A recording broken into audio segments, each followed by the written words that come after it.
Bang Ali sebagai caleg DPR RI Dapil Jakarta 2 ya Bang? Dua, Jakarta Pusat dan Jakarta Selatan luar negeri. Bagaimana Bang sampai Abang di titik ini? Bagaimana keberadaan caleg Abang sampai Abang di titik ini? Ya, kita tentu berupaya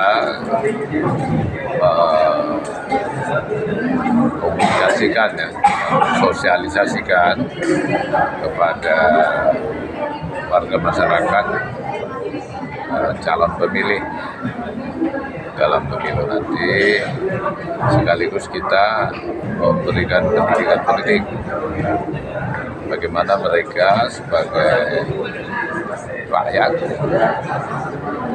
pemegang kedaulatan atas negara sesuai dengan konstitusi ya, pasal 1 ayat 2.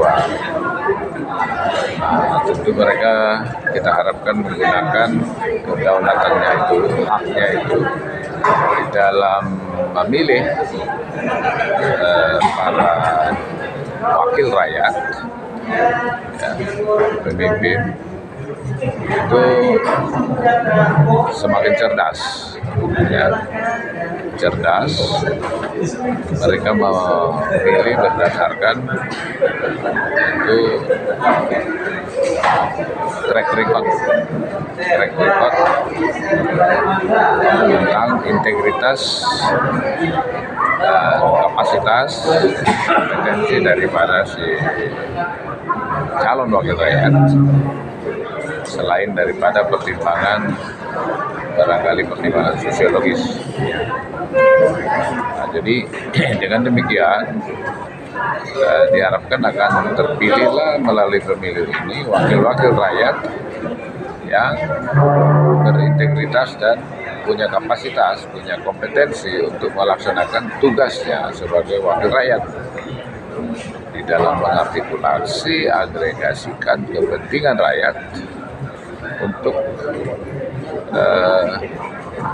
tugas-tugas pokok daripada wakil rakyat itu dalam pembuatan undang-undang ya.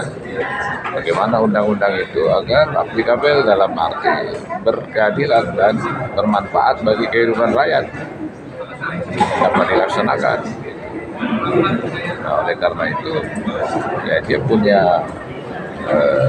harus punya integritas tadi, harus punya kompetensi tadi.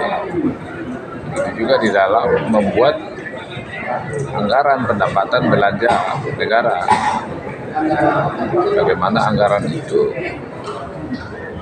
berkeadilan dan optimal dalam rangka memenuhi aspirasi rakyat.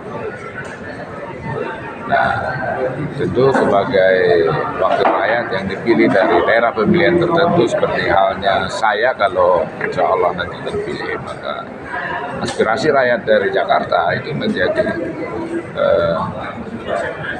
perhatian khusus bagi wakil rakyat dari Jakarta, selain daripada tentu tetap memperhatikan aspirasi rakyat dari daerah-daerah lain. Nah, jadi begitu pula tugas wakil rakyat dalam hal mengawasi pemerintah di dalam melaksanakan undang-undang, melaksanakan anggaran pendapatan belanja negara. Itu semua tentu harus sedapat mungkin optimal sesuai dengan harapan rakyat. Menjelang DCT di akhir bulan 10 menjelang November mendatang, apa hal-hal yang akan dilakukan oleh seorang Ali Wongso Sinaga? Ya, saya kira kalau soal DCT itu kan ya itu kewenangan daripada partai ya. Jadi sepanjang tidak ada masalah yang serius, saya kira semua orang yang ada dalam DCS itu ya masuk DCT ya. Tidak ada masalah serius, apalagi yang sifatnya melanggar peraturan perundang-undangan ya. Jadi ya, karena mereka semuanya sudah melakukan sosialisasi baik itu dirinya, nomor urutnya, ya, dan bahkan mereka sudah juga membuat atribut-atribut, ya. Nah, tentu ya tinggal didorong aja. Nah, kecuali kalau mereka yang tidak ada gerak sama sekali, ya itu pertimbangan partai gimana. Ya.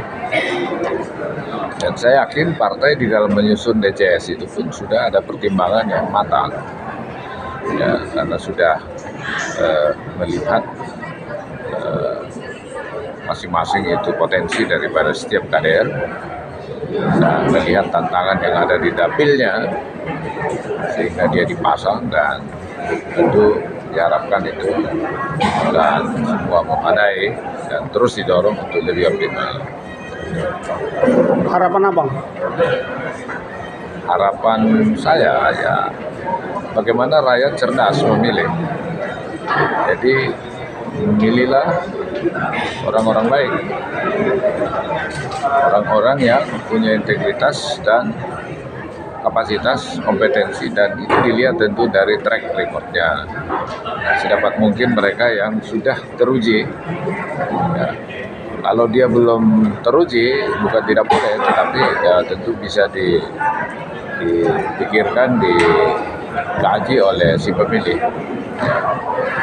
Ya, itu misalnya ambillah contoh sebagai analogi, katakan kalau kita naik pesawat, ya kalau pilotnya yang menerbangkan pesawat itu kan perlu kita juga tahu track recordnya. Apakah dia baru menerbangkan pesawat atau dia sudah berpengalaman, sudah teruji dan selalu menerbangkan dengan safety gitu. Inilah misalnya sebagai analogi. Jadi rakyat pun di dalam memilih ini ya bisa dengan analogi itu memilih yang dia yakini ini pasti baik. Nah, bagaimana cara dia meyakini adalah salah satu track record. Nah, tentu selain track record juga ada pertimbangan-pertimbangan daripada pemilih seperti sosiologis, psikologis. Ya, tentu itu adalah semuanya kembali kepada hak pemilih. Nah, kita harapkan pemilu ini bisa berlangsung aman, tentram, tertib sesuai dengan peraturan perundang-undangan yang berlaku. Pemilih, warga negara, semuanya yang 17 tahun ke atas punya hak pilih, ya marilah kita semua mensukseskan dengan memilih secara langsung, umum, bebas, rahasia. Dan tentu harapan saya sebagai kader Partai Golkar tentu berharap makin banyak kader nanti yang terpilih, tentu akan makin bagus. Nah, kita selalu berharap bagaimana pemilu ini bisa menang. Kita menangkan, dan kemenangan Golkar bagi kita adalah kemenangan rakyat.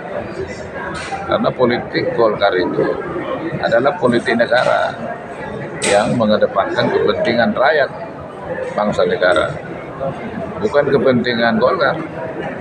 Artinya kepentingan Golkar dalam arti tidak boleh terlepas daripada kepentingan negara. Nah, doktrin kita adalah karya siaga gatra praja. Golkar siap membangun negara. Jadi itulah harapan kita.